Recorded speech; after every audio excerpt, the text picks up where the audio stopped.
諸君、本日は課題の提出締め切りだ。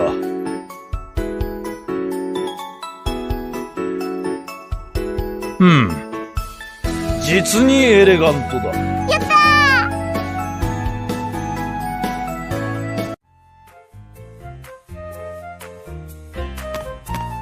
アーニャ帰還した。おかえりなさい。そういえば今日が課題の提出日でしたよね。どうでした？アーニャの絵日記、先生に褒めてもらった。諸君、本日は課題の提出締め切りだ。アーニャちゃんは課題の絵日記、どんなこと書いた？私はね、アーニャ父と母とボンドとお出かけして絵日記書いた。いろんなとこ行って楽しかった。なんだそれ。出かけて楽しかったなんてガキの感想かよ。タミヤン様、あいつらの話聞きましたか？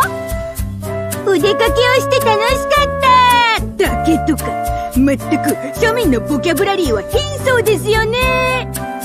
そうだな。絵日記の内容も庶民らしく地味なもんだろ。タミヤン様、本当のこと言っちゃかわいそうっすよ。ちょっと、あんたたちね。なんだよ、違うってのか？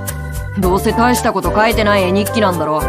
もっとエレガントだ、デズモンド。この課題は各自の生活に優劣をつけるものではないぞ。そしてアーニャ・フォージャー、提出した課題についてだが、誤字脱字が多すぎる。文字が汚い。もっときれいに書くことを心がけろ。だが、家族と過ごす日々、それをフォージャーが心から楽しむ様子はよく伝わってきた。その点は実にエレガントだ、アーニャ・フォージャー。マジかよ。アーニャ先生に褒められた。くそ。なんであんな奴の絵日記が褒められるんだ。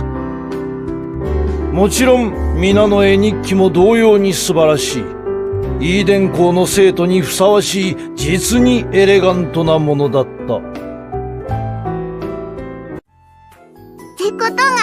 素晴らしいです、アーニャさん。父、母、ボンドのおかげ。よかったな、アーニャ。アーニャさん、よかったら絵日記を見せてもらってもいいですか？ありがとうございます。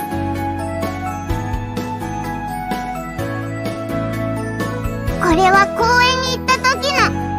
この日は天気も良くてお出かけ日和だったな。これは水族館に行った時の。いろんなお魚さんがいて可愛かったですね。これはボンドとかけっこした時の。アーニャすごく楽しかった。父と母とボンドのおかげ。また一緒にお出かけしたい。はい、またお出かけしましょう。お出かけ、お出かけ。わかったわかった。次のお出かけ先を決めるぞ。はい。